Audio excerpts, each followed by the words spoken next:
Acá hay acá tenemos un video que se los voy a hacer escuchar en un rato, publicado por la Universidad Adventista del Plata, donde se habla de la validez bíblica, la profecía de los 2520 años, y habla el pastor Laurentio Ionesco.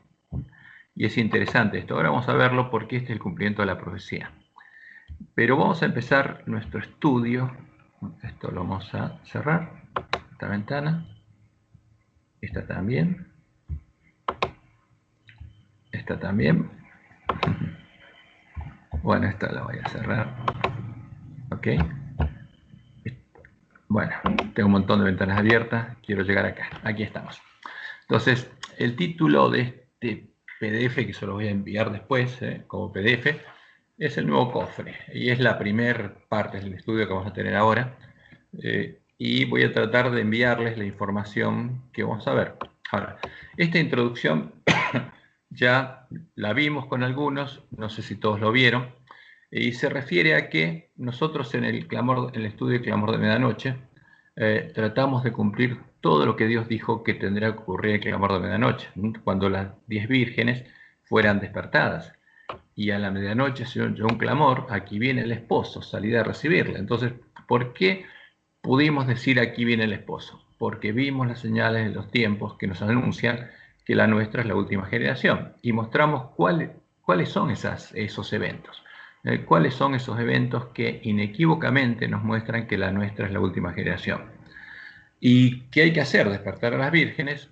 Las vírgenes se tienen que levantar y tienen que arreglar sus lámparas. Entonces, para eso hay que explicarles qué es lo que pasó justamente con sus lámparas y por qué tienen que arreglarlas. Tienen que entender que tienen que arreglar esas lámparas, qué pasó, qué es lo que tienen en las manos y cómo arreglarlas. Y una vez que las arreglan y que las arreglamos, entonces podemos llegar a completar nuestro primer trabajo, que es recuperar el conocimiento de la verdad. Y entonces esas lámparas iluminarían nuestro camino a la ciudad de Dios, como Dios le mostró a Elena de White en su primera visión. Ahora, también Dios le mostró a Elena de White lo que pasaría en medio del pueblo adventista y el momento, cómo estaría el pueblo adventista cuando entrara el hombre de escobilla. Estaríamos en la condición del ángel de la Odisea. Y en el sueño que Dios le mostró a Guillermo Miller, le dio una promesa. ¿Por qué? Porque pasarían algunos eventos que vamos a ver que Dios le dijo que pasaría en el pueblo adventista antes que llegara el tiempo de la última generación. Y como veremos, en nuestra habitación, que es un símbolo en nuestras mentes, las joyas que Dios nos dio, las verdaderas profecías, estarían tapadas por suciedad y basura. ¿Y Dios qué tendría que hacer? Empezar a barrer todas las cosas, el polvo, la basura, y también las joyas espurias y las monedas falsas que habrían introducido los mismos adventistas. Y una vez que barriera eso y nos diéramos cuenta de cuál es la diferencia entre la verdad y la mentira, veríamos las joyas verdaderas, pero estarían desparramadas y tendrían que ser ordenadas para entender cuál es el verdadero mensaje profético. Y el que haría esa obra sería Dios. Entonces, ¿qué haría Dios? Pondría un cofre mucho más grande y más hermoso delante nuestro en una mesa y reuniría todas las joyas, las monedas, los diamantes verdaderos y los pondría dentro del cofre y las pondría en su verdadero orden. Y una vez que hiciera esa obra, nos llamaría, como simbólicamente llamó Miller, y nos diría, ven y ve. Miré en el cofre, dice Miller, pero el espectáculo me deslumbraba. Las joyas brillaban 10 veces más que antes. O sea, puestas de este modo, las joyas proféticas, que son las mismas del cuadro 1843, brillaban 10 veces más que antes y nos mostraban, como Dios le mostró a White, el camino que nos llevaría hasta la ciudad de Dios, el camino que tenemos que recorrer para poder entrar con el esposo a las bodas. Y Miller dice, estaban dispuestas en hermoso orden, otro orden, dentro del cofre, cada una en su lugar, sin que el hombre que las había puesto allí se hubiese tomado un trabajo especial. Y dice, grité de gozo, y ese grito me despertó. O sea, a medianoche da un grito de gozo, se despierta, ¿y qué tiene que hacer ahora? Tiene que ir a despertar a sus hermanos, y tiene que mostrarles justamente el cofre y el contenido del cofre, porque se repite la predicación del mensaje adventista de 1841, 42, 43 y 44, pero ahora tenemos que profetizar de nuevo mostrando no las joyas en el otro cofre, sino en este cofre. Y las joyas tienen que brillar 10 veces más. Por eso Dios nos dijo que tendríamos que profetizar de nuevo, porque tendríamos que entender de nuevo la profecía, y cuando la entendiéramos, ahí sí, tendríamos que profetizar de nuevo, porque hasta ese momento lo que predicamos es una mezcla de errores, porque en nuestra habitación, en nuestras mentes, habría muchos errores, y especialmente la suciedad y la basura que habría sido traída a nuestra habitación. Y ahora cuando veamos el sueño de Miller vamos a ver cómo llegaría eso a nuestras habitaciones, a nuestras mentes. Entonces, con este grito de gozo, el pueblo se despertaría y empezaría a recorrer el camino que le llevaría a la ciudad de Dios. Y como dice Elena, y está en Testimonios para los Ministros, página 113, párrafo 3, el libro de Apocalipsis inicia con una orden a entender la instrucción que contiene. Bienaventurado el que lee y los que oyen las palabras de esta profecía, declara Dios, y guardan las cosas en ella escritas. ¿Por qué? Porque cuando entendiéramos la profecía tendríamos que empezar a guardarla. Porque nosotros, como Jesús, tendríamos, una vez que Dios nos abre el oído y entendemos lo que hay que hacer, lo hacemos y no nos volvemos atrás. Y por eso dice Elena, cuando como pueblo comprendamos lo que significa este libro para nosotros, porque es la instrucción para nosotros, para la última generación, del mismo modo que Isaías, una parte muy importante, se enfoca en la última generación, como estamos viendo en nuestro estudio de Isaías, porque ahí están las instrucciones de lo que tenemos que hacer, aparte del Apocalipsis, y tenemos que ponerlos línea sobre línea. Entonces, Elena, se verá entre nosotros un gran reavivamiento. ¿Por qué? Porque empezaremos a hacer la voluntad de Dios y empezaremos a prepararle realmente el camino a la segunda venida. Porque Dios nos dijo que es necesario que profeticemos otra vez. Pero si no entendemos la profecía, ¿qué profetizamos? Lo que tenemos en la mente. Y si lo que tenemos en la mente es sucia y basura, lo que profetizamos es eso. Ahora, por eso Jesús dice, he aquí vengo pronto, bienaventurado el que guarda las palabras de la profecía de este libro. O sea, el que leyó, oyó y ahora guarda las palabras de la profecía de este libro. Y eso ocurriría, como Dios les mostró en Ajuay, en la última generación del pueblo antista, justo antes que empezaran a caer los juicios de Dios y empezara el tiempo de angustia, antes que los juicios de Dios caigan finalmente sobre la tierra. Habrá entre el pueblo del Señor un avivamiento de la piedad primitiva.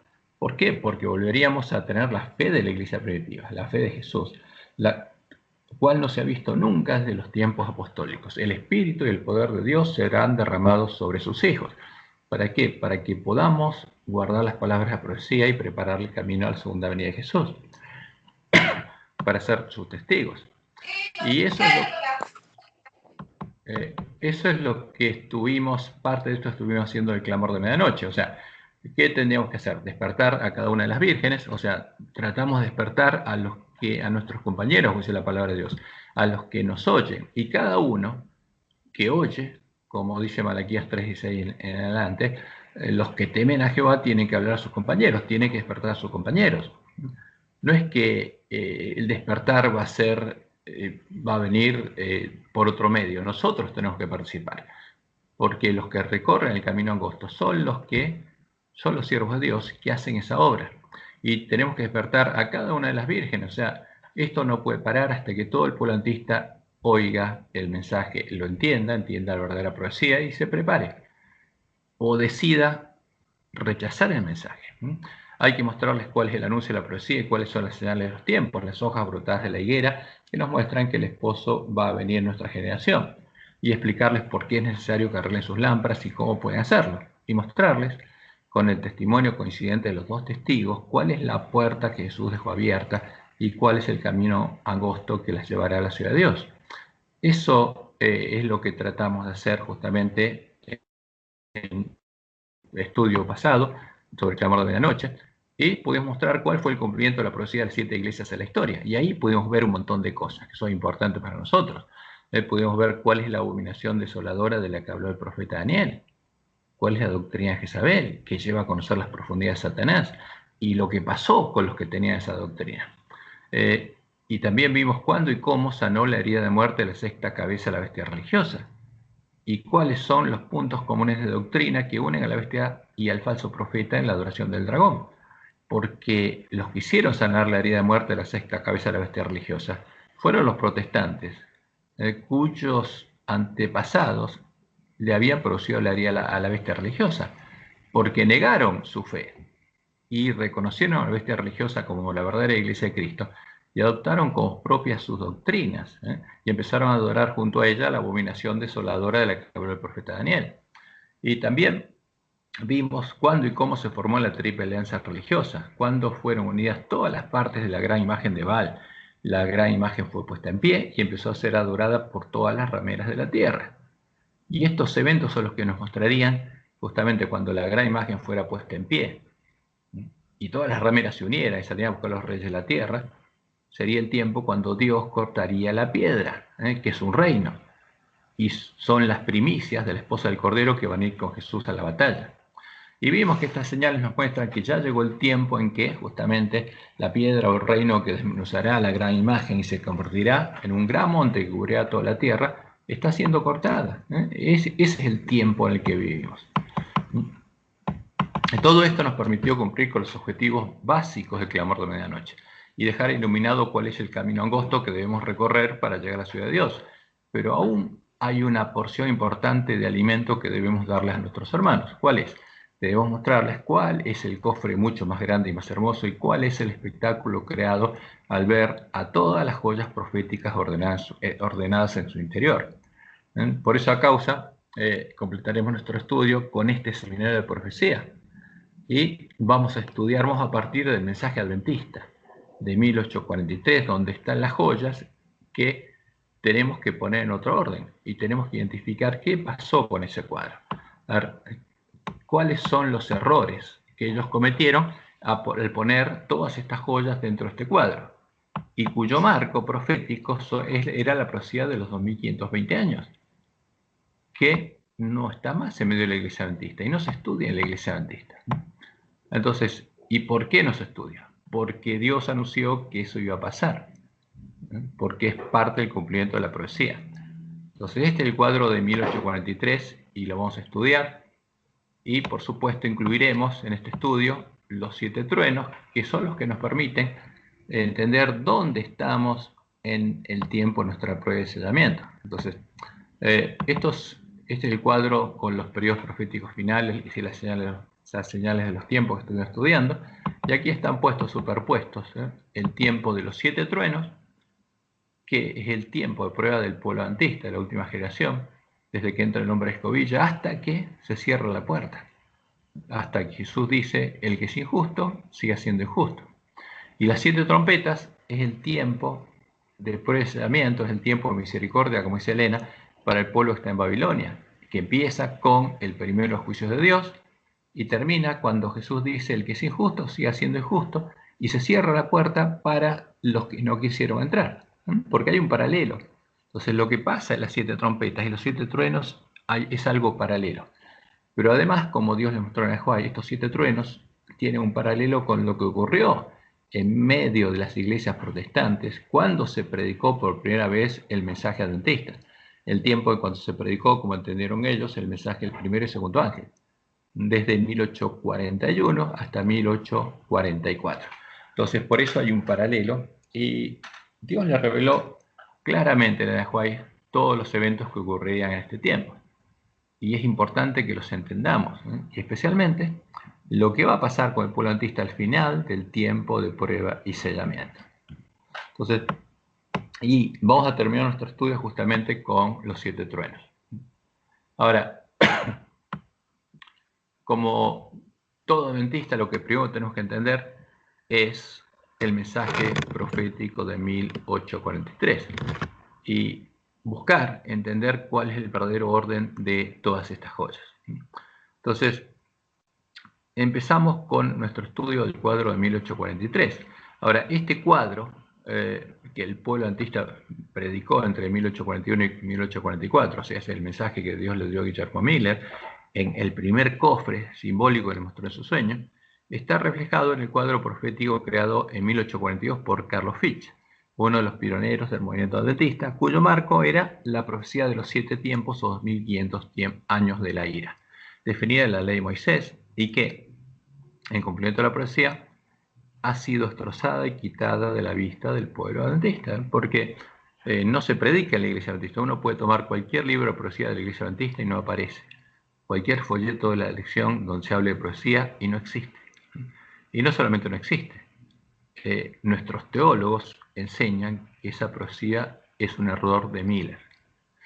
Entonces, a este cuadro se refirió Elena de White, indicando que el mensaje que llegó en 1842, 1843 y 1844 era el fundamento de la fe del pueblo adventista, la luz que Dios nos ha dado. Fíjense lo que esta cita de ella, que salió en la Revista Evangelical el 14 de abril de 1903. Y ella está hablando en 1903 del cuadro de 1841, 42, 43 y 44.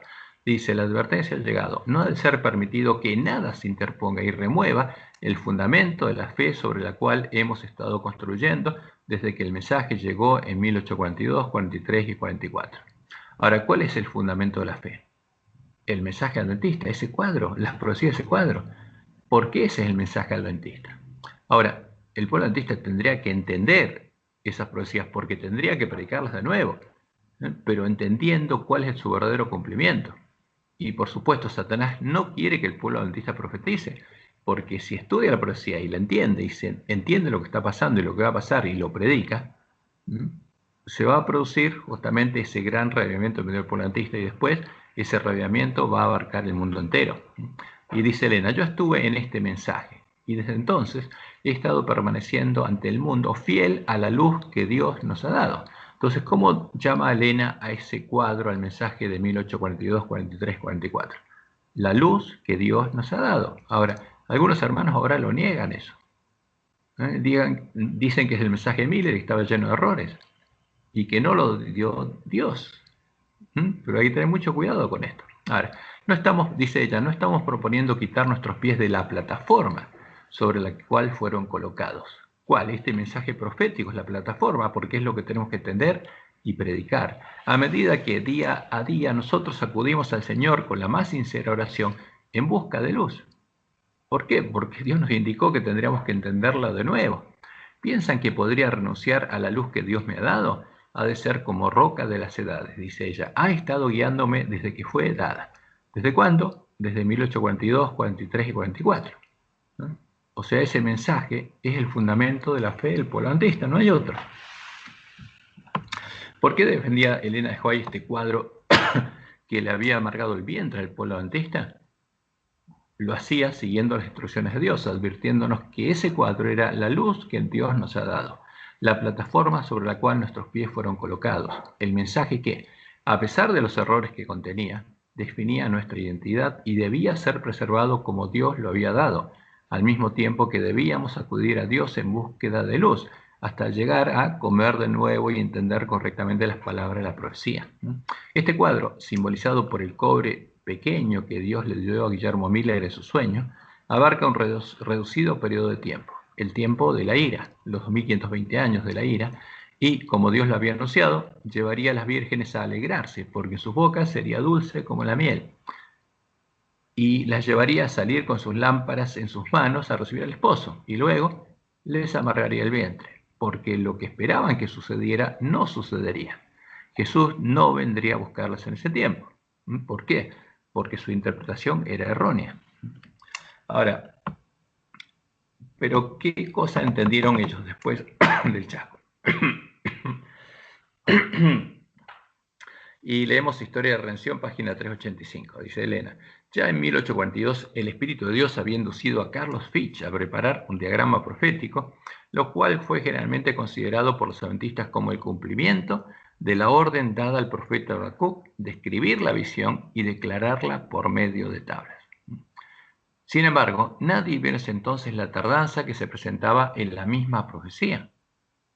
¿Por qué? Por entusiasmo no se dieron cuenta lo que decía Habacuc 2 al 3. ¿Y qué dice ahí? Y Jehová me respondió y dijo, escribe la visión y declárala en tablas. ¿Para qué? Para que corra el que leyere en ella. No el que escribe, sino el que la va a leer después. Aunque la visión tardará por un tiempo. O sea, ¿qué pasaría? Ellos la pondrían sobre tablas y la visión no se cumpliría. Porque su cumplimiento se demoraría, habría una tardanza hasta que se cumpla la visión. pero cuando se cumpliera se apresuraría, más se apresura hacia el fin. Y no mentira. Aunque tardare, espéralo, porque sin duda vendrá, no tardará. Ahora, y esta tardanza no solamente estaba anunciada en Habacuc, también Jesús la anunció.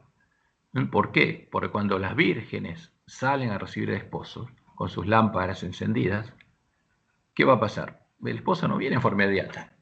Hay una tardanza, y tardándose el esposo, cabecearon todas. ¿Y cuántas? Todas las vírgenes cerraron sus ojos y se durmieron. Entonces habría un periodo de tardanza. Y Jesús no vendría cuando las vírgenes salieran a recibir al esposo, y tampoco cuando la visión fuera puesta sobre tablas. Ahora, pero eso era una profecía y tenía que pasar.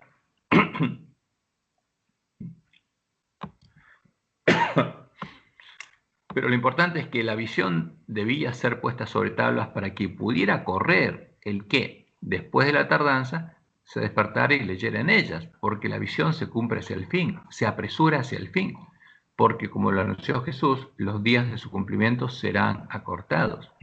Esto nos muestra claramente que en el cuadro de 1843 hay profecías mal ubicadas en el tiempo, cuyo cumplimiento sería posterior a 1844. Porque si la visión tarda en cumplirse y se apresura hacia el fin, ¿qué quiere decir? Que lo que está puesto acá está mal puesto.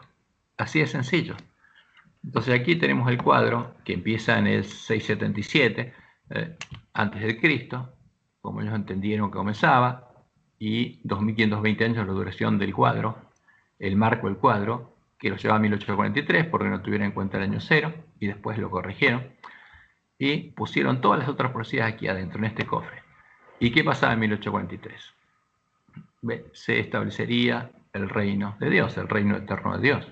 Eso es lo que ellos pensaban y esperaban. Pero llegó 1843, no pasó nada. Llegó 1844, porque ellos esperaban que viniera la primavera, no pasó nada.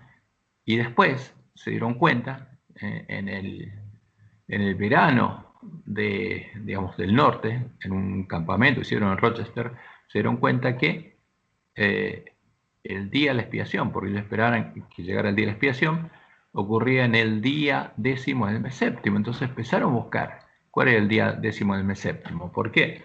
Porque Jesús había muerto en el día de la expiación, había resucitado en primicias. Los discípulos habían recibido el Espíritu Santo en Pentecostés. Y se dieron cuenta que el calendario de Dios se cumplía exactamente como Dios lo había establecido, en las fiestas solemnes de Jehová. Y entonces, ¿qué pasaba? El día 17º mes, el día de la expiación, tenía que ocurrir ahí. Y llegaron al 22 de octubre de 1844. Y ahí predicaron con mucho entusiasmo y finalmente el librito les amarró el vientre, porque no se habían dado cuenta de un montón de otras cosas. Por ejemplo, que las fiestas solemnes de Jehová no terminaban con el día de la expiación, sino que faltaban 4 días simbólicos hasta que llegara la fiesta de los tabernáculos, y que Jesús vendría a buscarnos cuando empezara la fiesta de los tabernáculos, porque ahí viene a buscar a su esposa. Entonces, y tendrían que entender todas las fiestas solemnes de Jehová, y por ejemplo, eso no lo había entendido. Ahora, ¿qué le mostró Dios a Helena? Dice ella: he visto que el diagrama de 1843 fue dirigido por la mano del Señor y que no debe ser alterado, que las cifras eran como él las quería, que su mano cubrió y ocultó una equivocación en algunas de las cifras. ¿Qué pasa? Algunas de las cifras de este cuadro son erróneas. Ahora, y lo importante es esto: las profecías que están en este cuadro son verdaderas. ¿Por qué? Porque estas profecías se tienen que apresurar y cumplir, la mayoría, o algunas, después del tiempo de tardanza. Y otras ya se cumplieron. Ahora, pero había errores en las cifras. ¿Qué quiere decir? Que están mal ubicadas. Entonces, cuando en el nuevo cuadro, el nuevo cofre, se pusieran cada una en su lugar, ¿qué cambiaría? Las profecías no, porque las joyas son esas, no hay otras joyas. Estas son las joyas que tendríamos que ordenar de nuevo, si no, cambiaría su lugar, porque las cifras, o sea, las fechas de comienzo, de fin y de duración en algunos casos, eran erróneas. Entonces, Dios le mostró a Elena que había errores en las cifras y estaban ocultas y que nadie podría verlas hasta que la mano de Dios se apartase. O sea, ¿cuándo se apartaría la mano de Dios? Como Dios le mostró a Miller, cuando Él nos ayudara a entender las profecías. cuando entrara el hombre de escobilla, en la última generación, y nos ayudara a entender cuáles son esos errores y nos ayudara a poner esas joyas en su correcto orden. Ahora, pero ¿qué dice Elena además de esto? Ni un alfiler al ser movido de los fundamentos de nuestra fe, porque este cuadro es el fundamento de nuestra fe. Ahora, si alguien remueve algo, no está haciendo la obra de Dios. La verdad es todavía verdad. ¿Por qué? Porque estas profecías, estas joyas son verdaderas. Aquellos que desconfíen se volcarán a teorías erróneas. Y vemos que algunos de nuestros hermanos tienen teorías erróneas, como los que dicen que la profecía de los 2520 años es un error. Y la eliminaron. Ahora, pero muchos de estos hermanos creen en eso, pero el que hizo esa obra, como Dios le mostró a Miller, no fueron hermanos adventistas, sino fueron los lobos vestidos de ovejas que entraron a la iglesia adventista y tenían que destruir esta profecía. ¿Por qué? Porque esta profecía, digamos, lo que hace, abre los ojos a todo el mundo y le permite ver que todo el fundamento, todo el edificio de falsas doctrinas y falsas profecías que edificó Roma es falso y se viene abajo enseguida. O sea, con esta sola profecía se cae todo el edificio de mentiras que crearon los jesuitas. Por eso tienen que destruirla y ocultarla. Ahí dice la y finalmente serán encontrados infieles con respecto a la evidencia pasada. Este es un tema muy delicado. Ahora, si uno es infiel con respecto a la evidencia pasada, lo que Dios nos mostró y nos dijo que esas profecías eran verdaderas, es un tema muy delicado que hemos tenido de lo que es la verdad. Fíjense, ¿qué es la verdad? Ella está dando un testimonio muy claro. Las profecías de este cuadro son la verdad, el fundamento de nuestra fe.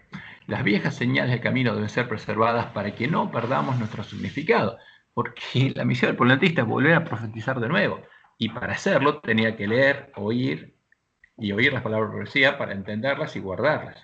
Entonces, aunque había errores en algunas de las cifras en este cuadro, estaban las profecías que Dios quería que estuvieran. Las joyas proféticas que luego nosotros deberíamos volver a ver y Él ordenaría y ubicaría en un nuevo cofre, mucho más grande y más hermoso. Y que no debemos avergonzarnos del hecho de que el cuadro de 1844 contenga muchos errores de interpretación, ni el hecho de que el pueblo adventista sufriera un gran chasco en 1844, sino al contrario. Debemos tener en claro que ese hecho es el claro cumplimiento de la profecía, el cumplimiento que define claramente la identidad del pueblo adventista. O sea, cuál es el pueblo que profetizó por primera vez y el librito le amargó el vientre. ¿Qué otro pueblo puede decir eso? Ninguno. Y a ese pueblo Dios le dio la misión de profetizar de nuevo. Entonces, este cuadro define la identidad del pueblo adventista, su significado, como dice Elena de White, y nos muestra cuál es nuestra misión. Porque esto es muy importante. Ahora, ¿qué pasó? Por supuesto, Dios sabía lo que iba a pasar en nuestro medio. Y en 1850 le mandó a Elena White a hacer otro cuadro, en el que debían agregar la información de lo que ellos habían entendido que debía pasar después de 1844, pero antes no habían entendido. Y por eso tuvieron que hacer un cuadro más grande que el anterior, porque abarcaba un periodo más grande de tiempo. Y ahí apareció el cuadro de 1850.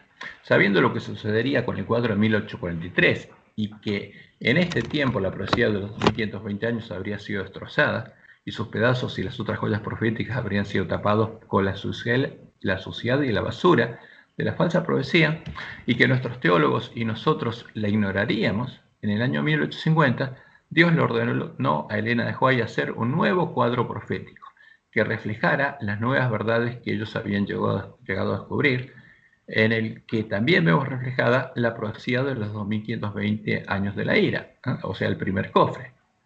Entonces, y esto es lo que Elena de White declaró. El lunes volvimos a Dorchester, donde viven nuestro querido hermano Nichols y familia. Allí en la noche, Dios me dio una interesante visión, la mayoría de la cual verán en el diario. Dios me mostró la necesidad de sacar un cuadro, o sea, de hacer un nuevo cuadro. ¿Quién le dijo que lo hiciera? Dios le dijo. Vi que era necesario y que la verdad puesta llana y claramente sobre tablas influiría mucho, porque era importante que estuviera este otro cuadro. Así tenemos dos testigos, porque Dios le mandó a hacer esto. Y este no lo hizo Miller, este lo hizo Elena. Entonces, la verdad puesta llana y claramente sobre tablas influiría mucho y haría que las almas lleguen al conocimiento ¿de qué? De la verdad. Porque lo que está en ese cuadro es la verdad, dice ella. En nuestro regreso hacia lo del hermano Nichols, el Señor me dio una visión y me mostró que la verdad debía quedar llana y claramente sobre tablas, y que haría a muchos decidirse por la verdad del mensaje del tercer ángel, con los dos primeros habiendo quedado llana y claramente sobre tablas. Y en la tercera cita dice, vi que Dios estuvo en la publicación del cuadro en 1850. O sea, ¿quién inspiró eso? ¿Y quién estuvo? ¿Quién los vio hacerlo? Dice Dios mismo. Por hermano Nichols, vi que había una profecía de este cuadro en la Biblia. Además, como la profecía de Habacuc, había otra profecía que hablaba de este cuadro, dice ella, y que si este cuadro está diseñado para el pueblo de Dios, que si es apto para uno, es apto para otro. Y que si alguien necesitó un nuevo cuadro pintado a una escala mayor, todos lo necesitan del mismo modo. Y esto es interesante. ¿Por qué? Ellos, para poder las nuevas cosas que habían encontrado, tuvieron que ampliar la escala. La ampliaron para el futuro. ¿Pero qué dice? A ver, en el tiempo al fin, nosotros necesitaríamos un cofre mayor a este nuevo cofre. Ellos estaban ampliando el cuadro, pero tendríamos que tener un cuadro a una escala mayor. Y en estas declaraciones vemos que Elena afirma que, como el cuadro de 1843, Dios guió la publicación del cuadro 1850 y había una profecía de este cuadro en la Biblia. Y bueno, nosotros podríamos buscar cuál es la profecía. Que este cuadro reflejaba las nuevas verdades que ellos habían comprendido sobre el mensaje del tercer ángel, que se necesitó una escala mayor para poner la información adicional, un mayor periodo de tiempo, y que en el futuro nosotros también necesitaríamos hacerlo, es decir, necesitaríamos crear un cuadro a mayor escala que abarque un mayor periodo de tiempo. Ahora, cuando uno analiza este cuadro, que es el cuadro 1850, si analizamos el detalle, vamos a ver que ellos copiaron exactamente lo mismo que estaba en el cuadro de 1843. La profecía de 2520 años, que empezaba en el, si lo ampliamos, a ver, lo vamos a ampliar, si a ver si se puede ver, en el 667 a.C., a ver, se ve, está un poco borroso, acá no se ve, porque está, la información se perdió al achicarlo, pero ahora lo vamos a ver, pues está más abajo esto.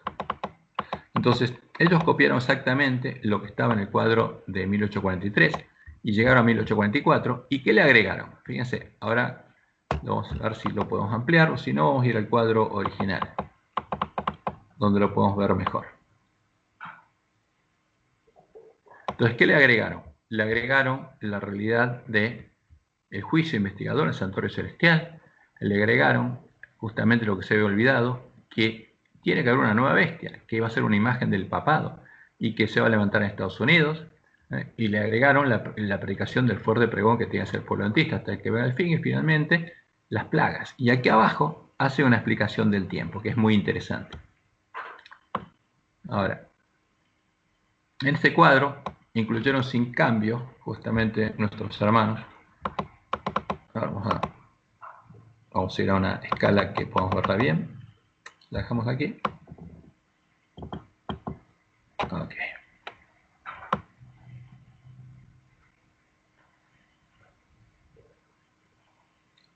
En este cuadro incluyeron sin cambios a todas las profecías del cuadro 1843 e incluyeron varios eventos que ellos descubrieron que debían ocurrir después de 1844, como el juicio de investigación y la purificación del santuario, la formación de la nueva bestia que subirá de la tierra, la predicación del mensaje del tercer ángel en los días de la voz del séptimo ángel, o sea, el fuerte pregón, la última ciega y el derramamiento de las 7 últimas plagas y el castigo de Babilonia.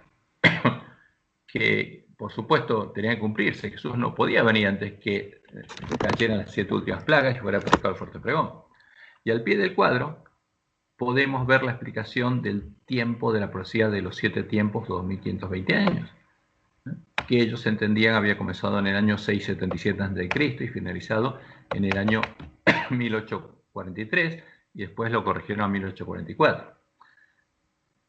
Y este es uno de los primeros errores que serían descubiertos posteriormente por el polantista, y lo descubrió Hiram Edson y lo publicó en la Reunión Herald en 1856. Ahora, ¿pero qué? En 1850 ellos todavía no se habían dado cuenta de ese error. ¿Y qué publicaron? Acá una explicación del tiempo. ¿Y qué dicen? y esto es muy importante, ¿no? Un año profético o tiempo son 360 días que denotan años. 7 tiempos son 7 por 360 igual a 2520 días o años. Y acá está la aplicación de la profecía de los 7 tiempos, 2520 años. Y después está tiempo, tiempos y medio tiempo, es 3 veces y media, 360, o sea, 1260 años. Un mes profético son 30 días, que equivalen a 30 años. Y acá empiezan a poner todos los diferentes tiempos. 42 meses son 42 por 30, 1260 años. Un día profético denota un año, una hora, 15 días. Y empiezan a anunciar justamente el tiempo justamente de la ira de Dios, o el tiempo de los gentiles, que comenzó antes de Cristo en el 677 y teóricamente terminó en 1843. Acá estamos hablando de 2520 años. Entonces ellos calcularon que los 677 sumados a 1843 daba 2520 años, o sea, los 7 tiempos. Por eso pensaron que los 2520 años terminaban en 1843, pero se olvidaron del año 0. Y acá explican justamente lo que pasó. Entonces, fíjense que esto es la explicación de la profecía de 2520 años. ¿Cuándo? En 1850. ¿Y quién hizo esta explicación? Elena de White. Y dice que Dios mandó a hacer esto. ¿Para qué? Para que nosotros conociéramos cuál era la verdad y que viendo estos cuadros supiéramos cuál era la verdad. ¿Por qué? Porque en este tiempo esa profecía no estaría frente a nosotros. Entonces, por eso es importante.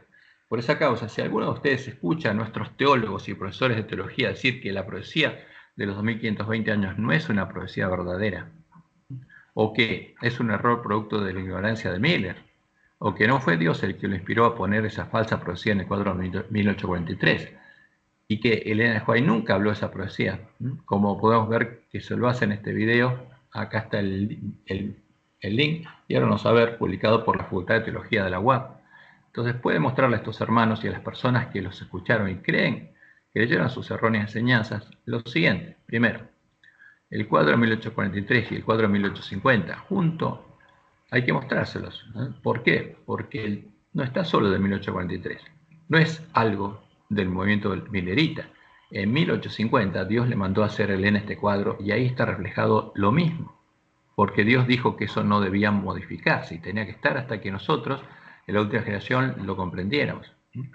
Entonces, tenemos que mostrar a nuestros hermanos los dos cuadros, junto a las declaraciones de Elena de White, indicando que fueron inspirados por Dios.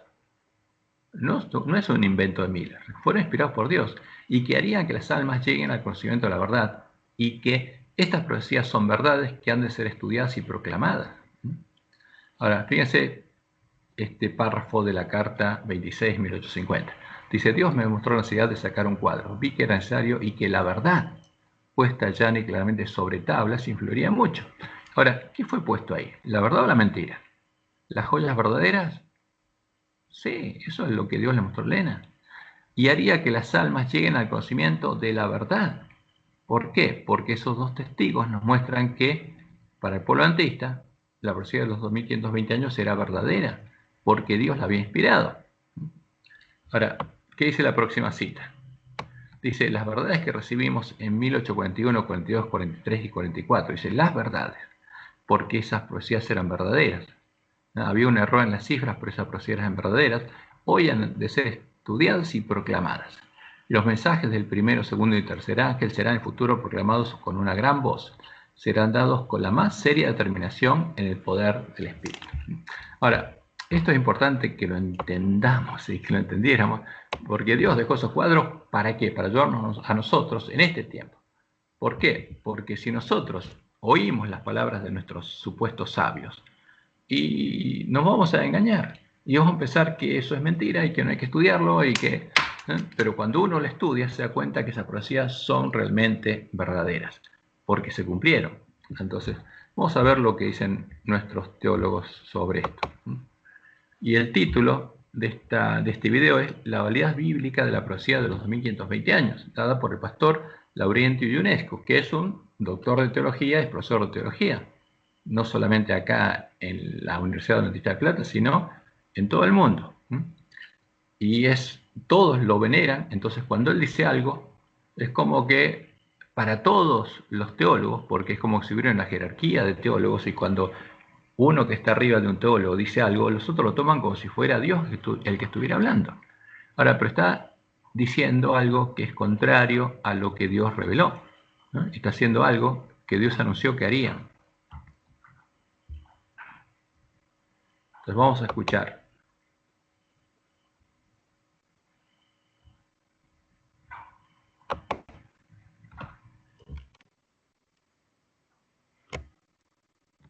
Fíjense, se la tenía la validez bíblica.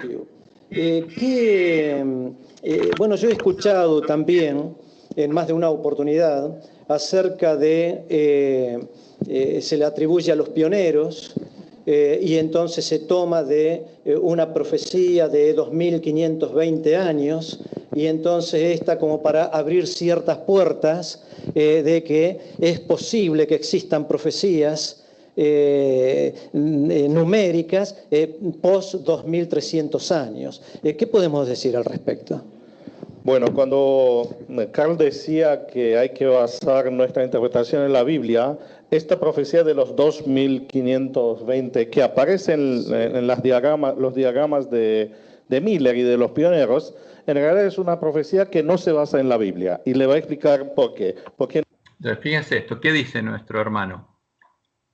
Que es una profecía que no se basa en la Biblia. Ahora, nosotros es la primera profecía que vamos a ver, y vamos a ver cómo se basa en la Biblia. Y si tenemos tiempo, hoy les voy a mostrar cómo Hiram Edson, estudiando la Biblia, vio en la Biblia justamente todos los antecedentes del comienzo y el anuncio de la profecía, cómo Dios anunció, cuándo comenzó, y cómo quedó registrado la Biblia, cuándo comenzaron los 2520 años de la ira y cuándo terminaron. Ahora, por eso no tenemos excusas para decir estas cosas. ¿Por qué? Porque eso lo estudiaron nuestros hermanos y está registrado en la Review and Herald. En 1856. Hiram Edson escribió varios artículos explicando justamente esto, que este era uno de los errores que en las cifras que tenía el pueblo adventista en su cuadro. Ya en ese momento él pudo corregir ese error y quedó registrado, y eso lo conocían todos los adventistas. Ahora, nuestro hermano, que es doctor y profesor de teología, dice que esa es una profecía que no es bíblica. Sigamos escuchándolo. No existe ningún texto para esto. El problema dice que no existe ningún texto para eso. Existen muchísimos textos en la Biblia.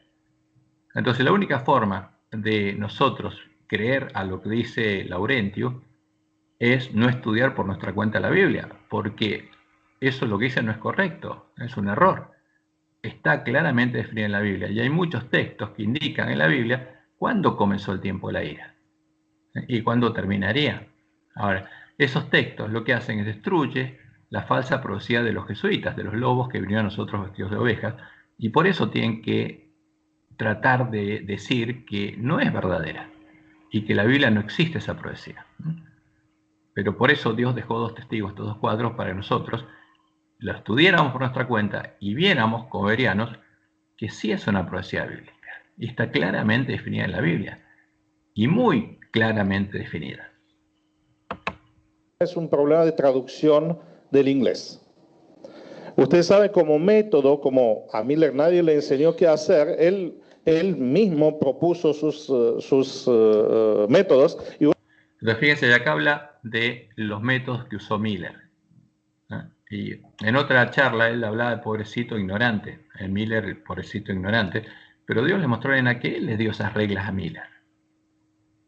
Que las profecías que estaban en el cuadro de 1843 eran verdaderas, y que esas reglas que usaba Miller, Dios se las dio a él, y que son las reglas que tenemos que usar nosotros. Ahora, ¿qué dice Laurentio? Que pobrecito, él se inventó esas reglas, más o menos. Y no es así. No es verdad lo que está diciendo Laurentio. Uno de estos es que cuando encuentra un término que tiene que ver con el tiempo, se va a leer, y esto fue un estudio arduo, más de 11 años le tomó así, se va a leer todas las referencias bíblicas o todas las referencias cruzadas que tienen que ver con un término del tiempo. Por ejemplo, si encontraba algo que decía día, ahora leía todos los versículos que decían día. Es terrible, ¿no?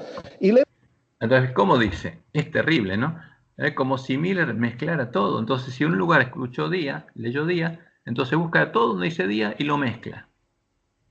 Pero Miller hizo lo contrario. Y están las reglas de Miller, que Dios nos dijo que tenemos que usarlas.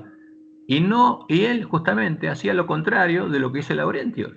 Laurentius está faltando a la verdad. Ahora, yo no creo, o puede ser que no conozca, que sea ignorante y no conozca lo que Dios le reveló a Elena y lo que dijo Miller. Entonces está hablando por boca de otros y no lo verificó. Pero ya que está hablando de las reglas de Miller, vamos a verlas.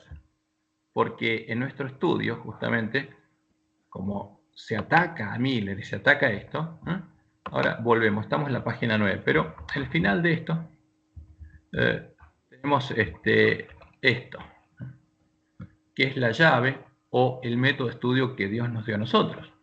Entonces, cuando Dios le dio el primer cofre a Guillermo Miller, también le dio una llave con la cual abrirlo.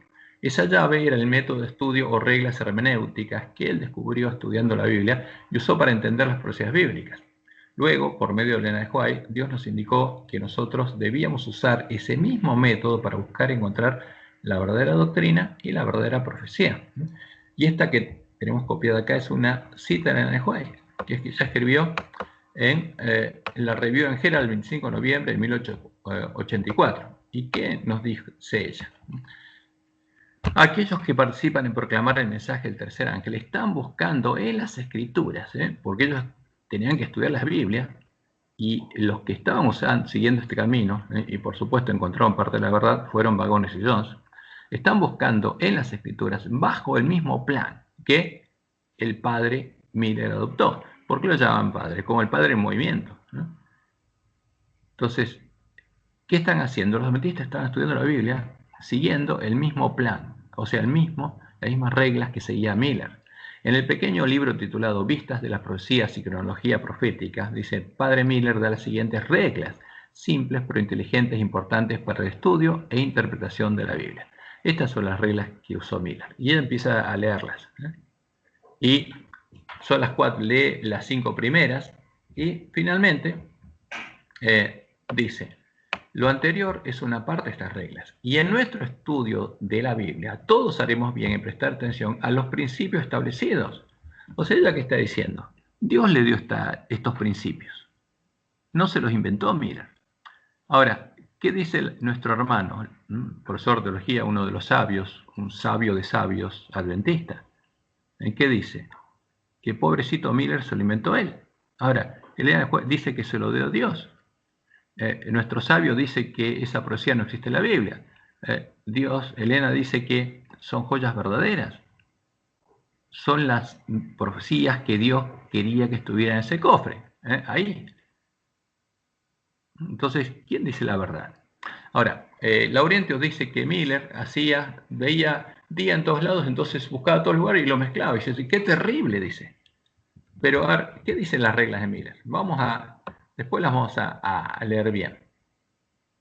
Pero vamos a ver en este punto específico. Ahora, punto 10 de sus reglas. Dice, las figuras a veces tienen 2 o más significados diferentes.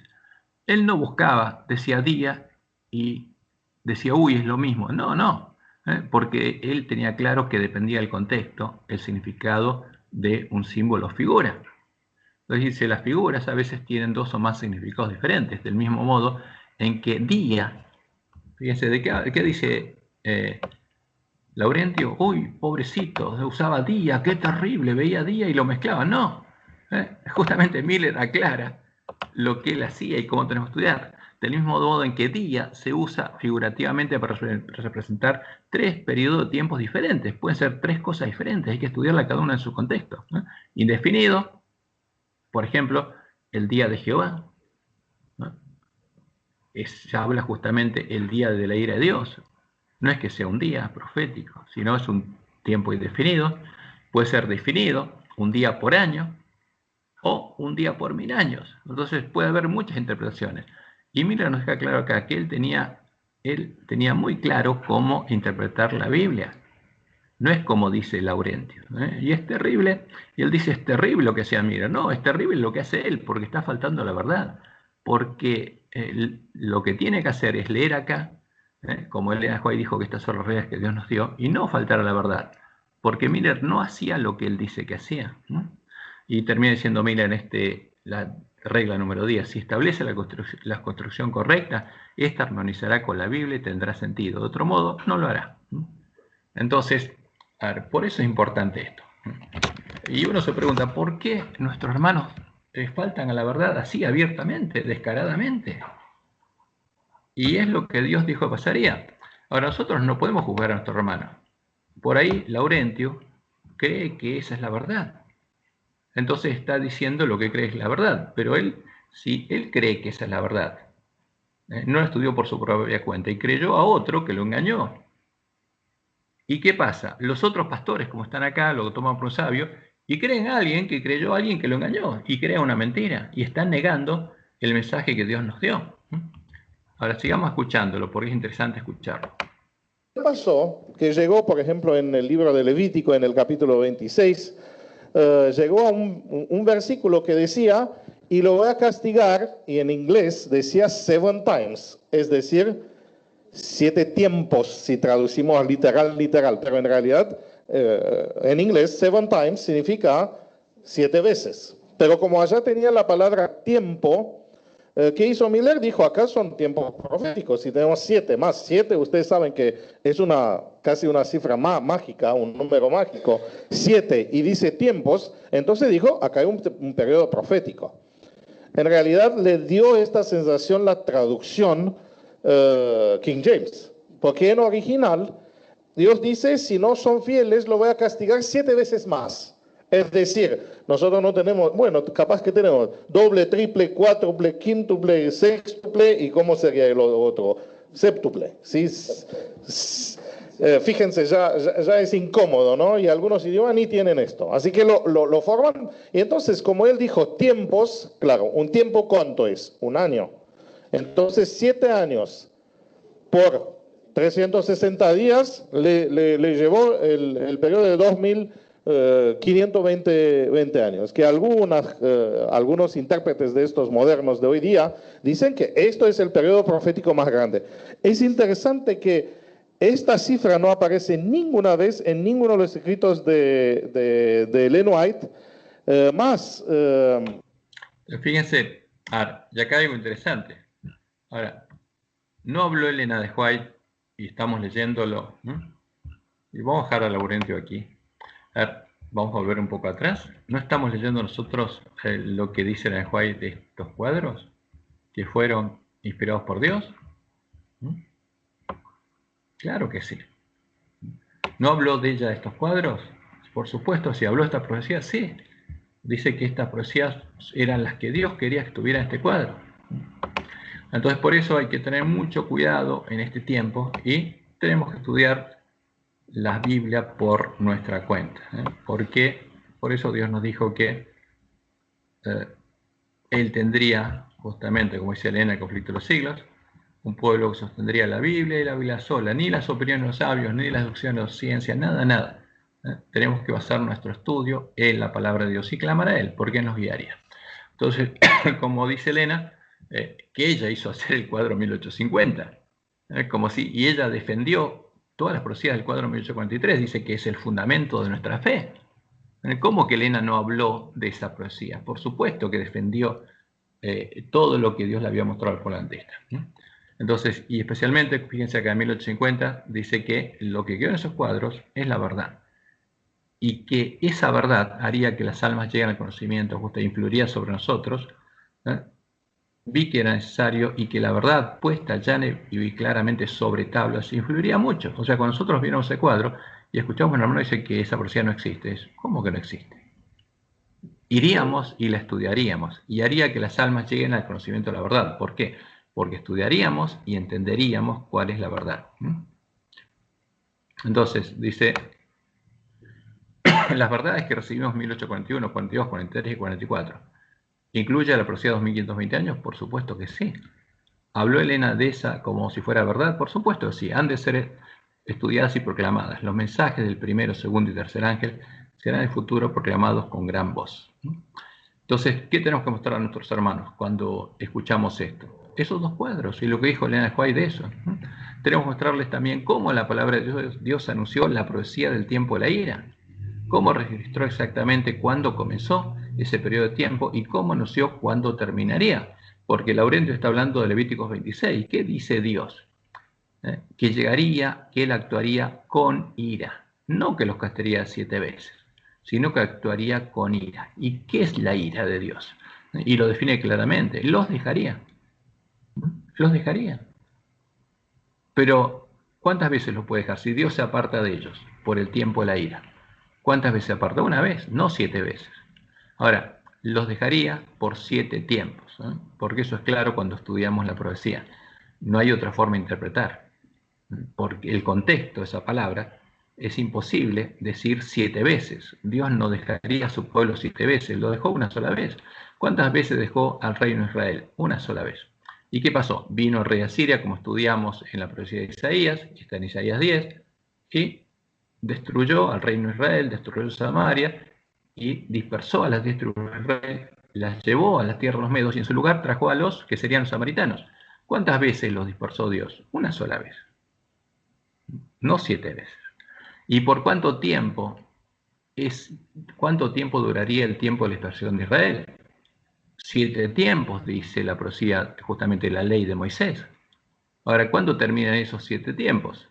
Terminarían cuando llegara el tiempo del fin. ¿Y qué pasaría en el tiempo del fin? Eso tenemos que entender.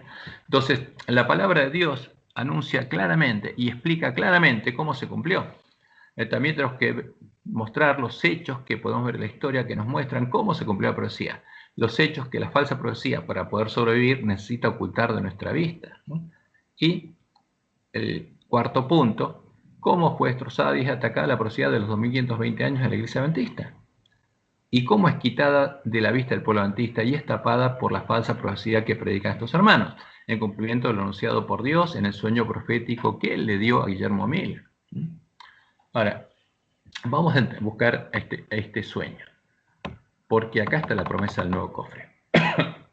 Entonces, después del chasco, Dios le dio a Guillermo Miller el sueño profético en el que le mostró cuál era la razón del chasco y cuáles serían los eventos que ocurrirían en medio del pueblo adventista con el mensaje que él predicó, hasta que Dios mismo nos diera un nuevo cofre que contendría a todas las joyas proféticas del mensaje de 1844, sin que falte una, ordenadas en un nuevo y hermoso orden, el verdadero orden de las joyas. Y este sueño profético está registrado en primeros escritos, páginas 82 al 84, y el Juárez lo puso ahí porque Dios le mostró una visión relacionada con este sueño. Justamente que le mostró que la visión de la manada pequeña ocurriría cuando hubiera entrado el hombre escobilla. ¿Qué quiere decir? Que antes de que entrara el hombre escobilla se tendría que cumplir todo lo que Dios le mostró a Miller que ocurriría en medio del pueblo adventista. Entonces, este es el relato que hace Miller. Dice: soñé que Dios, por una mano invisible, me mandó un cofre de curiosa hechura que tendría unas 10 pulgadas de largo por 6 de ancho. 10 pulgadas, ¿cuánto es? 25 centímetros más o menos por 6 por 15. Es el tamaño de una Biblia. Estaba hecho simbólicamente de ébano y de perlas, curiosamente engastadas. Junto al cofre estaba atada una llave. Entonces le dio una llave para poder abrir ese cofre, ¿eh? Y como después Dios le mostró a Juan, esa llave son las reglas que le dio para estudiar la Biblia. Tomé inmediatamente esa llave y abrí el cofre. ¿Cómo lo abrió? Estudiando la Biblia, ¿no? Aplicando esas reglas, las reglas de las que se burlan nuestros hermanos, nuestros teólogos. Al que, para mi asombro y sorpresa, encontré lleno de joyas. Y las joyas que son las profecías que puso en el cuadro de 1843.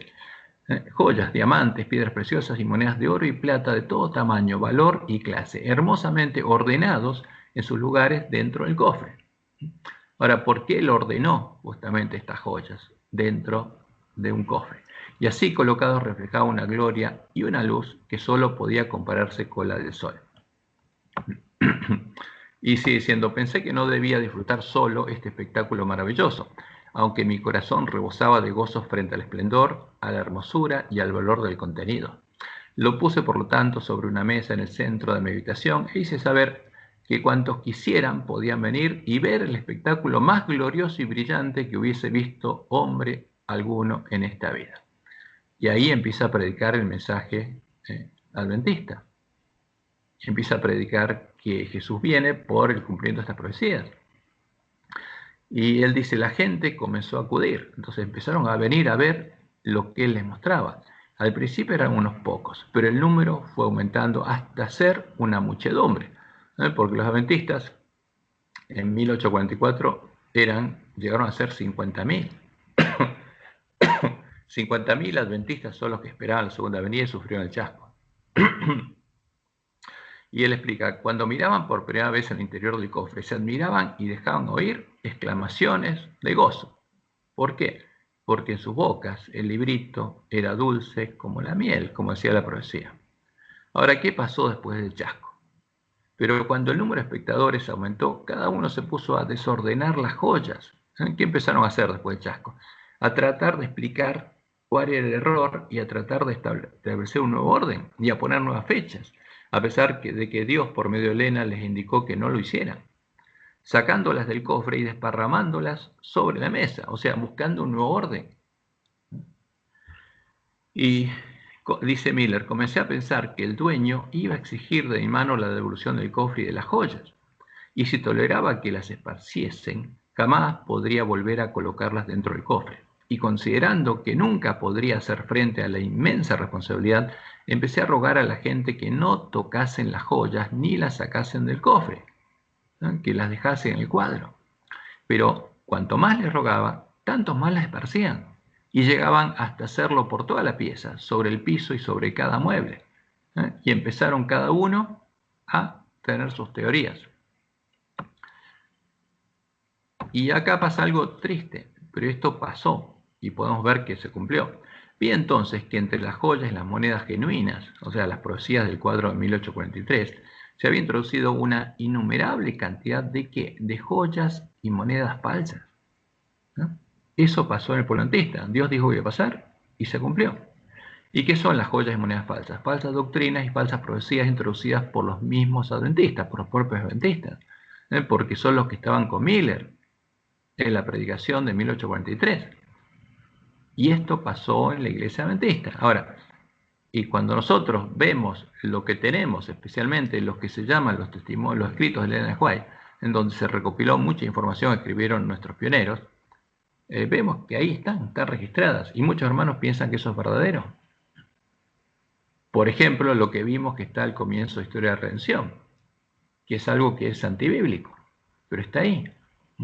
Y dice Miller, me indignó la conducta vil e ingrata de la gente a la cual dirigí reproches. Ahora, y tiene que haber un momento donde hubo un reproche, y eso Dios lo hizo, pero cuanto más los reprendía, tanto más desparramaban joyas y monedas falsas entre las genuinas. Y las últimas monedas falsas fueron las que desparramó ¿quién? No Waggoner y Jones, sino que buscaron y entendieron la verdad, sino ¿quién? El doctor Kellogg. Y los pastores, la tercera parte de los pastores adventistas que lo apoyaron, y empezaron a predicar la doctrina de la Trinidad. ¿Y esa qué es? ¿Una joya verdadera o falsa? Falsa. Entonces, ¿quién los reprendió? Dios por medio de Elena de White. Entonces, este es el anuncio de la obra que hizo Elena de White durante el desarrollo de la que ella denominó la apostasía alfa, en la que se introdujo en medio del pueblo adventista el alfa de las herejías mortíferas sobre la presencia y la personalidad de Dios, a la que ella identificó como ¿quién? La doctrina que Isabel enseñaba en Tiatira, la que lleva a conocer las profundidades de Satanás. Y sigue el sueño, dice Miller. Su sueño dice, me airé entonces y comencé a valerme de la fuerza física para empujarlos fuera de la habitación. O sea, habría personas que serían separadas, ¿no? Y esta es la separación que Dios hizo en 1903, donde la tercera parte de los obreros quedaron en Battle Creek y Dios le dio la indicación a White de separarse de los apóstatas de Battle Creek. Y el pueblo adventista se dividió en dos. Y se restableció de nuevo y salió de Battle Creek. Ahora, ¿qué pasó después? Y esto es interesante, dice, pero mientras echaba a una persona, 3 más entraban. Ahora, ¿qué pasó? Y Satanás mandaría ¿a quién? Porque como no pudo corromper al pueblo adventista, después de esa prueba se separaron, y los apóstatas crearon Battle Creek, ¿qué mandaría Satanás? Lobos vestidos de oveja para que infiltraran al pueblo adventista. Entonces 3 más entraban, y estos son los lobos que vendrían a nosotros vestidos de ovejas. ¿Y qué hacían? Y traían suciedad. ¿Qué traían? Como virutas, arena y toda suerte de basuras. Traían suciedad de basura. ¿De dónde la traían? De Babilonia. Estas son las falsas doctrinas y las falsas profecías de Babilonia. Hasta cubrir cada una de las joyas, las monedas y los diamantes que quedaron todos ocultos de la vista. Ahora, ¿y eso es lo que ocurriría? ¿Cuándo ocurriría? Como Dios le mostró a Elena, no mientras ella viviera, sino cuando descansara. Dios le mostró en 1915 que eso ocurriría cuando ella descansara, porque ella no podría verlo y no podría molestar al pueblo adventista. Ahora el pueblo adventista se dormiría, ¿y qué pasaría? Entrarían los lobos, traerían suciedad y basura y taparían todas las verdades con la suciedad y la basura. Y las verdaderas joyas quedarían todos ocultos de la vista. También dice, hicieron pedazos del cofre. ¿Y cuál es el cofre? El cofre es la profecía más grande que marcaba el cuadro. No es la Biblia. Destrozaron el cofre, la profecía de los 1520 años. Y dispersaron los restos entre la basura. Y esa profecía desapareció de la vista nuestra. Y dice Miller, me parecía que nadie consideraba mi pesar ni mi ira. Me desalenté y descorazoné por completo, de manera que me senté a llorar. Mientras estaba así llorando y lamentándome por la gran pérdida y la gran responsabilidad que me tocaba, me acordé de Dios y le pedí fervorosamente que me mandase ayuda. ¿Por qué? Porque él mismo en ese sueño no veía las joyas, que veía la suciedad y la basura que estaba en la habitación, que es un símbolo de nuestra mente. Entonces eso es lo que Dios nos dice que pasaría con el ángel de la Odisea. Nuestra mente estaría llena ¿de qué? De suciedad y la basura. ¿Y eso qué sería? Lo que compramos en la Odisea y creemos que es la verdad. Ahora, vimos a Laurentio predicando eso y eso él cree que es la verdad. Puede haber dos alternativas, nosotros no podemos juzgarlo. O sea, es un ángel de Odisea que está engañado y cree que esa es la verdad, pero es la suciedad de la basura, o es un lobo vestido de oveja, ¿no? Una de las dos. Pero lo que está predicando es contrario al mensaje de Dios. Ahora, ¿qué pasó? Porque el único que podría ayudarnos sería Dios cuando clamáramos a Él. Inmediatamente, dice Miller, se abrió la puerta y cuando toda la gente se hubo ido, entró un hombre en la habitación. Traía una escobilla en la mano. ¿Y por qué traía la escoba? Para barrer la suciedad de la basura, porque no se puede barrer con otra cosa que una escoba, porque es suciedad y basura. Tenía una escobilla en la mano, abrió las ventanas y comenzó a barrer el polvo y la basura de la habitación. Le grité que tuviese cuidado porque había joyas preciosas dispersas entre la basura. Y por supuesto lo sabía. Me contestó que no temiese, porque él le prestaría su cuidado.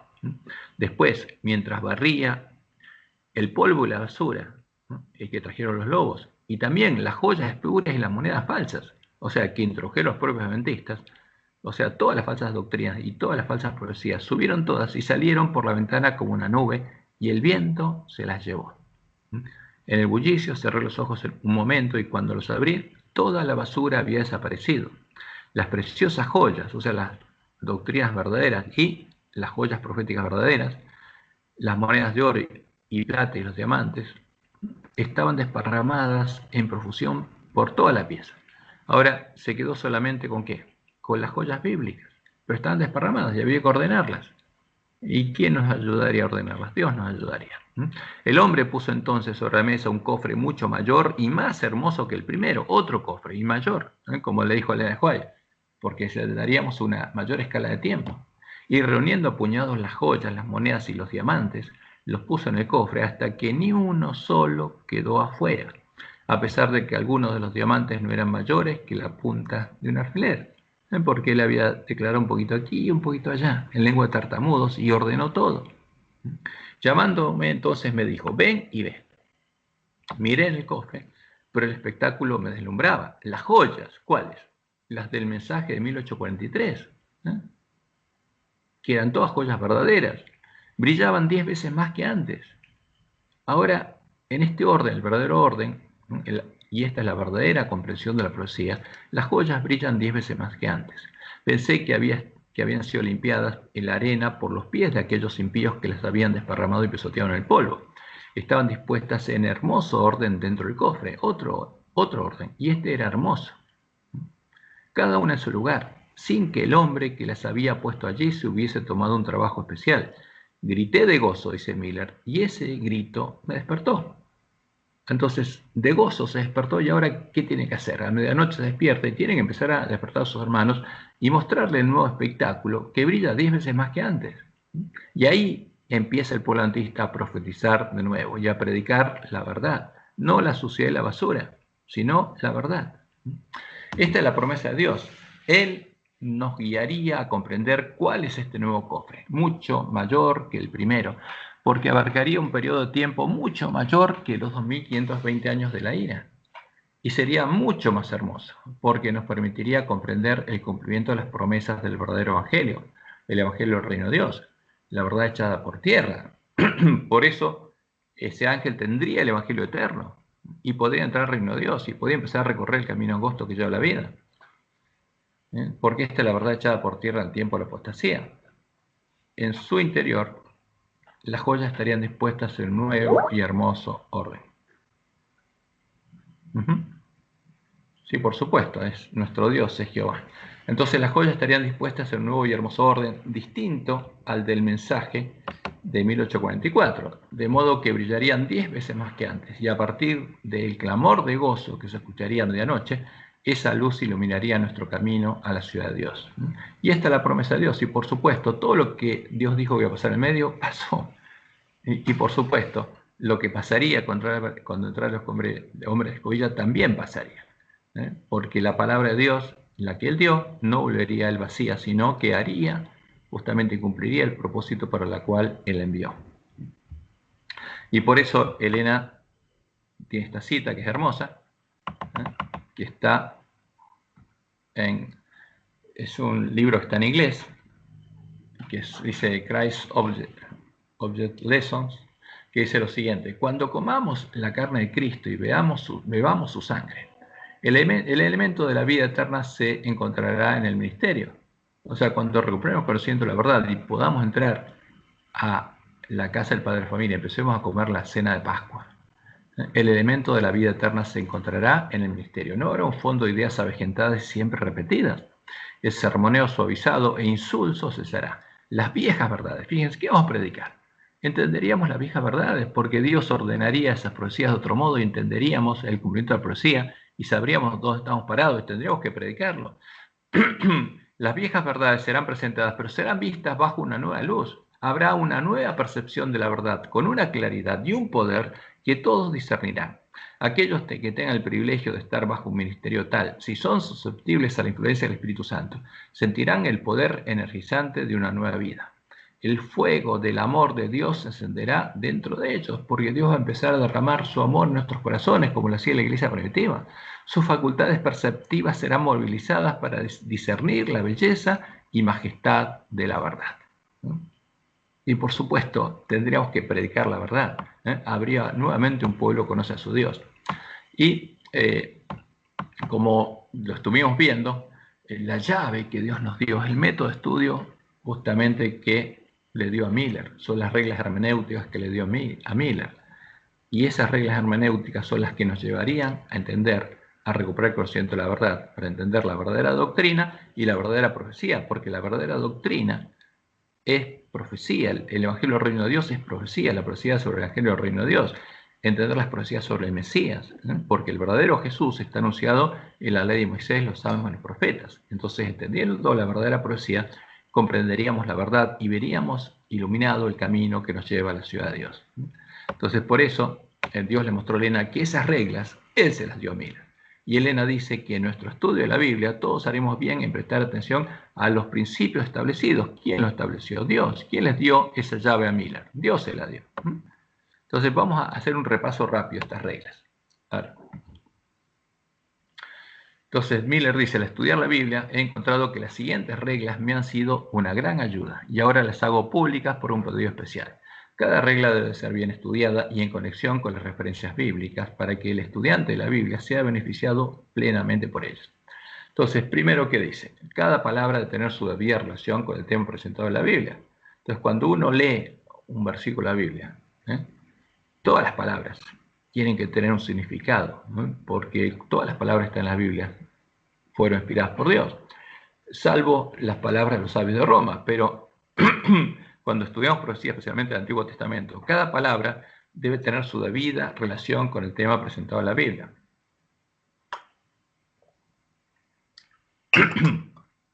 Y además, como Dios dice, toda la escritura es necesaria, debemos alimentarnos de toda palabra de la boca de Dios. O sea, Dios habló un poquito aquí, un poquito allá. Tenemos que sumar todo lo que Dios habló y ponerlo línea sobre línea.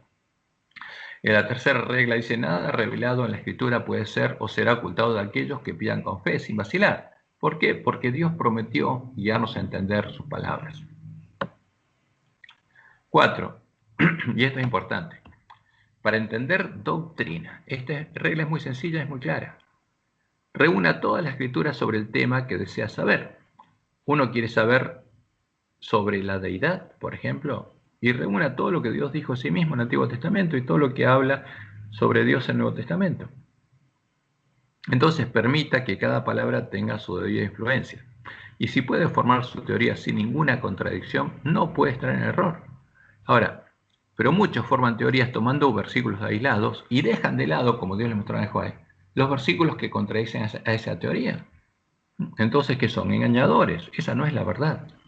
Lo que tenemos que hacer es buscar todo lo que la Biblia dice, todos los testimonios del Antiguo Testamento y del Nuevo Testamento sobre un tema. Ahora, lo que vamos a hacer, a encontrar, como se trata de los cadáveres de los dos testigos, es que el Antiguo Testamento es coherente. Todos los testimonios del Antiguo Testamento dicen lo mismo. Y en el Nuevo, hay algunos testimonios que dicen una cosa y otros que los contradicen.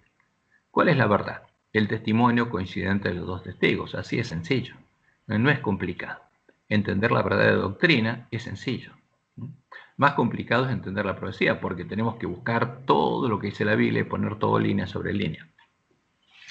Y dice Miller, la escritura debe ser su propio expositor, ya que es regla de sí misma. Si dependo de un maestro para que me la exponga, o sea, yo dependo de un profesor de teología, de un sabio, un teólogo, y si él supusiera su significado, porque hay muchos que suponen, no es que lo saben, suponen algo y lo predican como si fuera verdad, o deseara que sea de cierto modo debido a su credo sectario, porque muchos desean que lo que ellos creen sea confirmado por la Biblia, o para ser considerado sabio. Entonces, su suposición, deseo, credo o sabiduría es mi regla y no la Biblia. En la Biblia tiene que explicarse a sí misma. Eso es lo importante. Sexta regla. Dios ha revelado las cosas venideras por medio de visiones, en figuras y parábolas. Entonces, ¿y qué dice? Si desea entenderlas, debe combinarlas a todas en una. ¿Por qué? Porque Dios dio un poquito aquí, otro poquito allá. Entonces, cuando Dios habla de un tema, hay que tratar de combinar todas las profecías en una, porque es la única forma de entender. Y esto es sencillo, porque la línea de tiempo es una sola. Entonces, cuando Dios habla de lo que ocurrirá en un periodo de tiempo, identificamos ese periodo, tenemos que poner línea sobre línea todo lo que Dios dice que ocurrirá en ese periodo. Hablamos del tiempo de la última generación, bueno, tenemos que poner línea sobre línea todo lo que Dios dice que ocurriría en nuestro tiempo, en todas las profecías. Por ejemplo, la profecía de Daniel. La profecía de Daniel 2, que habla de la imagen, que dice que cuando estuviera formada la imagen y puesta en pie, ahí Dios cortaría esa piedra. O sea, está hablando de quién, de el tiempo de los últimos reyes de la tierra, porque los dedos de los pies es el tiempo de los últimos reyes de la tierra, que es equivalente a los 10 cuernos del dragón. Entonces, esa profecía habla de nuestro tiempo, porque lo que Dios le mostró a Nabucodonosor es lo que ocurriría cuando la imagen ya hubiera sido completada, y solo sería completada en el tiempo de los dedos de los pies, hubieran sido unidas todas sus partes y hubiera sido puesta en pie. Ahí Dios cortaría justamente la piedra, el reino, que desmenuzaría la imagen. Entonces, ¿qué tenemos que hacer? Tenemos que unir todas las profecías sobre un periodo determinado en una sola. Como dice esta séptima regla, porque todos los profetas, cuando tienen una visión, un sueño, explicitan que tuvieron una visión, un sueño, y las visiones siempre son mencionadas como tales. La octava, la figura siempre tiene un significado figurativo, entonces tenemos que buscar entender cuál es el significado. Las parábolas, regla 9, son usadas como comparaciones para ilustrar temas y deben ser explicadas en la misma manera que las figuras. Entonces, cuando leemos las parábolas de Jesús, también son simbólicas y tenemos que entender el significado de cada símbolo. Y el décimo es el que estudiamos, que donde él claramente explica que las figuras a veces tienen dos o más significados diferentes y entonces hay que diferenciar esos significados. No es como dice Laurento, dice año es año, día a día. No, no. Mira, es muy claro. Lo que él dice es muy claro y es muy útil para estudiar la Biblia. La regla número 11. ¿Cómo saber cuándo una palabra se usa figurativamente? Dice, si tiene sentido como está escrita y no violenta las leyes simples de la naturaleza, entonces debe ser entendida literalmente, si no, figurativamente. Y el 12 dice, para aprender el verdadero significado de una figura, rastree su palabra figurativa por toda la Biblia y donde la encuentre explicada, ponga ese significado en su figura y si tiene un sentido correcto no necesita buscar más, sino busque de nuevo. Ahora, y esto es importante, el punto 13, que él no aplicó bien, porque si no, el librito no les habría amarrado al vientre, pero por entusiasmo no lo aplicó bien. Dice, para saber si tenemos el verdadero evento histórico para el cumplimiento de una profecía, ¿qué hay que hacer? Si encuentra que cada una de las palabras de la profecía, después de entender las figuras, es cumplida literalmente, por ejemplo, como el edicto de Tesalónica, que es muy importante, entonces puede saber que su evento histórico es el evento verdadero. Pero si una palabra carece de cumplimiento, entonces debe buscar otro evento o esperar el desarrollo futuro de la historia. Ahora, ¿qué eventos vimos nosotros? La unión en puntos comunes de doctrina, cuando sanó la herida de espada de una de las cabezas de la bestia religiosa. Como Dios le había anunciado a Elena White, que se unió en puntos comunes de doctrina, la bestia y el falso profeta. Vimos la formación de la triple alianza, cuando se cumplieron 5 o 6 profecías en forma simultánea. Y se cumplieron cada una de las palabras. Entonces, eso nos muestra que es el verdadero cumplimiento de la profecía. Y la regla última dice, la regla más importante de todas es tener fe. ¿En quién? En Dios, no en los hombres. Y termina, vamos a ir al final. Y esta es una de las cosas que él se dio cuenta y por la cual los teólogos y los lobos lo odian, porque lo dejó escrito. ¿Y qué dice él? La teología enseñada en nuestras escuelas, de teología por supuesto, siempre se basa en algún credo sectario. ¿Por qué? Porque ¿qué enseña una facultad de teología? Católica enseña el catecismo romano. ¿Para qué? Para que los sacerdotes romanos puedan enseñar y defender ese credo. El credo bautista, el credo metodista, el de cualquier iglesia, y ahora que se unió a Roma en un credo común y tiene un catecismo común, porque son todos católicos, que van a enseñar el credo católico. Ahora, ¿qué pasa con las facultades de teología de la Iglesia Adventista? ¿Tenemos creencias? Sí. ¿Y qué se enseña? No se le enseña a los alumnos a estudiar la Biblia en forma independiente. Se le enseña el credo y a defender el credo. Y si, como Dios le mostró a Mira, lo que hay en medio nuestro es suciedad y basura, ¿qué se enseña? Esa suciedad y basura es la que se enseña en la facultad de teología. Así es sencillo. Ahora, Miller se había dado cuenta de eso, y los adventistas también, porque fueron perseguidos por predicar las verdades bíblicas. Fueron perseguidos y expulsados de sus iglesias. Por eso escribe esto. La teología enseñada en nuestras escuelas siempre se basa en un credo sectario. Puede tomarse una mente en blanco e imprimir en ella esta clase de teología, porque a un chico lo mandamos a esta facultad de teología y está 4 o 5 años ahí. ¿Qué le van a imprimir en la mente? Esto, le van a enseñar y machacar el credo. Y siempre terminará en fanatismo. ¿Por qué? Porque hay 10 facultades de teología, enseñan 10 credos diferentes y cada uno que sale de esa facultad sale defendiendo su credo. Ninguno defiende la Biblia, aunque se diga en iglesias protestantes. Una mente libre, dice él, nunca estará satisfecha con las opiniones de los demás. Si fuera un maestro de teología de los jóvenes, dice, en primer lugar, averiguaría sobre su capacidad y su mente. Si estas fueran buenas, les haría estudiar la Biblia por sí mismos. ¿Por qué? Que clamen a Dios y que Dios los guíe a estudiar la Biblia, como estaba haciendo Wagner y Jones. Y los enviaría libres para hacer bien al mundo, para que Dios los guiara, libres. No los ataría a la mente a un credo. Pero si no tuvieran capacidad mental, estamparía sus mentes con la mente de otro. Escribiría fanático en sus frentes y los enviaría como esclavos, porque ya no tienen una mente libre, son esclavos. Ahora, por supuesto, hay un choque, puede haber un choque. Y siempre hubo un choque. Hubo un choque en ese tiempo cuando el pueblo adventista empezó a estudiar la Biblia por su cuenta y chocaron con los credos y las falsas doctrinas y falsas profecías que enseñaban esas iglesias. Y por eso los persiguieron, los golpearon, los echaron de esas iglesias. Y va a pasar lo mismo ahora. Ahora, si clamamos a Dios y el hombre escobilla nos guía a entender la verdad, barre toda la suciedad y la basura y nos muestra justamente esas joyas ordenadas que brillan 10 veces más, ilumina el camino a la ciudad de Dios. Pero todos los adventistas, en general, estamos defendiendo lo que antes teníamos en nuestra cabeza, porque todos tendríamos esa suciedad y la basura que trajeron los lobos y habría un choque. ¿Por qué? ¿A quién le harían caso cada uno de nuestros hermanos? A escuchar a un hombre sabio, como escuchamos que Laurentio está defendiendo algo y todos se lo consideramos un hombre sabio, un teólogo, un doctor en teología, o a la luz de sus lámparas.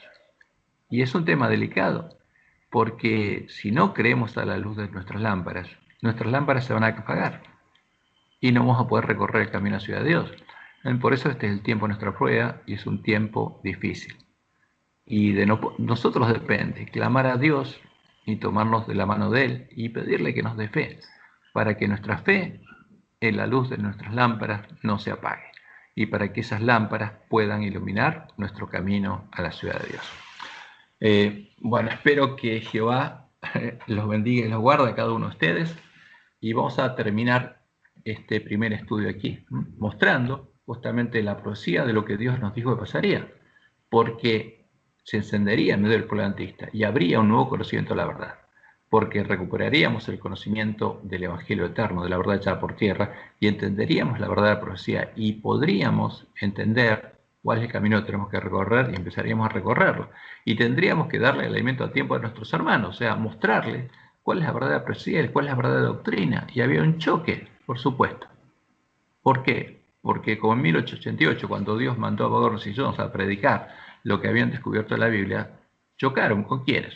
Con nuestros dirigentes que se aferraban a lo que ellos creían. Y lo que ellos creían estaba mezclado con las falsas monedas, las joyas, monedas falsas que ellos mismos habían introducido. Pero lo que traían Bagorros y Jones venía de la palabra de Dios y era verdadero. Y hubo un choque. Y ahí, justamente, vino el primer tiempo prueba para el pueblo adventista. Ahora, en el tiempo del fin, cada virgen tiene que agarrar su lámpara, porque lo único que puede guiar sus pies hasta la ciudad de Dios es la luz de sus lámparas. Y como Dios nos dijo, tenemos que probar a cada uno que trae un mensaje, como hacían los bereanos, a la ley y al testimonio. Porque si un bereano estuviera en nuestro tiempo, tomaría las escrituras, tomaría el Antiguo Testamento, y diría la ley y el testimonio. Y si lo que nosotros enseñamos o creemos no está de acuerdo a la ley y el testimonio, por supuesto que no lo aceptaría como verdadero. Y eso es lo que hacían los primeros cristianos. Y nosotros tenemos que volver a seguir ese camino y hacer lo que Dios nos dio para que Él nos pueda guiar y las luces de sus lámparas de nuestras lámparas puedan iluminar el camino hacia Dios y no se apague, porque estamos en el tiempo de nuestra prueba. Y Dios nos mostró todas las cosas que tienen que ocurrir. Bueno, mañana seguiremos estudiando y avanzando, pero esto es importante que lo entendamos. Esto es lo que Dios dijo que pasaría en el tiempo de nuestra prueba. La luz se encendería después de que todo lo que Él anunció se hubiera cumplido en medio del pueblo adventista y vamos a ver mañana al comienzo de nuestro estudio cómo se cumplió. Así que bueno, lo esperamos mañana y ahora terminamos la grabación.